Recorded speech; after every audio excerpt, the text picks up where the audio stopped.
Hello everyone, it's Writer's Room. Today I'm going to do a video that I have not done anything like previously on my channel. My favorite genre of film is horror. But why? Why do we love horror? Horror is the physical embodiment of fear. Whatever you don't understand scares you, but what you don't understand also intrigues you. I'm a humongous horror fan, and after writing horror screenplays myself, I've written stories where you explore a new world of utter terror. There's an appeal to mystery and the darkness, and horror gives us a phenomenal exploration of fear in a span of 90 minutes in the form of something every person loves and thrives for: a story. Ever hear the statement, people see what they believe? This means that you vision life in front of you the way your mind wants to absorb it, the world left for interpretation. What you create instead of seeing the world is a story for yourself. A pinpointed exposition for what your mind wants to believe, not what it should. Stories provide us with a new world where no rules apply. And do you know why horror stories are some of the best kinds? It's because you ask yourself in a horror story, but what would happen if the world we built for ourselves wasn't for the better? Which is why, in a sense, horror isn't just a good genre, it's a needed one. It shows us the stories we make in our heads aren't real. Sometimes a great horror film makes you think about the situations placed in your mind compared to the real world.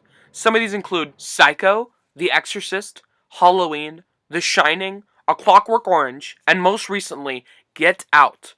After films like The Ring and Paranormal Activity, and before films like Get Out, or yes, I'm going to include It, there was a time where over a decade all horror films were just torture porn and jump scares. This is because filmmakers and studios forgot what intrigues you, and when you forget what intrigues you, you forget what scares you. And your box office numbers started ringing in for The Ring. Haha, pun intended. Oh god, too cringeworthy, I tell you, man. And Blair Witch, which were the fears that they mostly composed of in the studio's eyes, just jump scares and grotesque imagery. They would make films that only consisted of this with no nuance whatsoever, without something that without this wouldn't make a suitable horror film, that without characters. In The Ring, our hero is a single mother who is in the peak of struggle with her parenting, and Paranormal Activity features a couple that just moving in together. Intriguing, right? It's intriguing because these avatars for horror are extremely relatable. But studios didn't know this, so they produced a ton of garbage until Jordan Peele remembered what makes a great horror film and produced a brilliant piece of cinema called Get Out, which may win an Oscar for Best Picture. A horror film taking home an Oscar, and was a box office success. Now audiences have learned content flavors over startles and looking away from the screen. From the disturbing imagery. But then another film drops by, taking in almost $500 million, the biggest record yet. It, which has some of the best horror characters in a horror film in the past decade. The characters, actors, chemistry, and dialogue were on point. But why so good? Relatability. Kids see the world as they believe it, like what horror films do for us, giving us another level of relatability. Kids would believe in seeing the monster under any circumstance, under their bed, not the adult.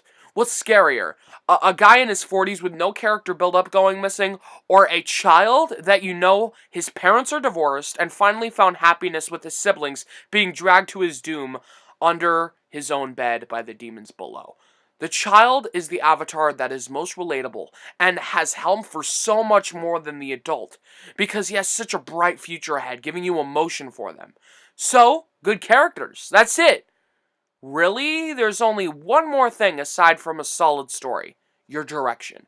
Every horror film I just mentioned has an off-kilter, unique style to it. Get Out is a surreal acid trip into how America's perspected. The Shining, a dreamlike state of imagination with, guess what main character? A child. The Exorcist, a religious viewed terror where a child loses their consciousness to the demons that lurk below. They're all differentiated from point of view. Whether it's politics, nightmares, or religion, they have a unique style to it that is differentiated from one another. One of the most stylish and artistic directors of our century, Guillermo del Toro, also might take home an Oscar. Don't do this. Don't just use a kid without any nuance as your main character, thinking if he's young, people scream when they lose a lung. Don't do what studios did for The Ring, where they thought jump scares are scary, so let's make a movie with a bunch of jump scares, right? Saw was scary, let's rip a few people in half. Now that Stranger Things is a phenomenon, and it as well, I predict kids are gonna be butchered as main characters, like how jump scares are now being butchered in horror movies. Like how teens were slashers, in slasher movies, they were the avatars. I hope kids aren't the new teens for horror. Once again, people fear what they don't understand. And also fear a character they know personally that you can relate to, seeing their demise in the point of view of an off-kilter, surreal approach. That's what scares people. And that's what makes a phenomenal horror film. A new perspective to your grasp on fear. At any rate, in a nutshell, you just need a unique perspective on filmmaking, a great relatable character, and a good grasp on what fears people, or scares people. Then, head for the stars. Writer's Room,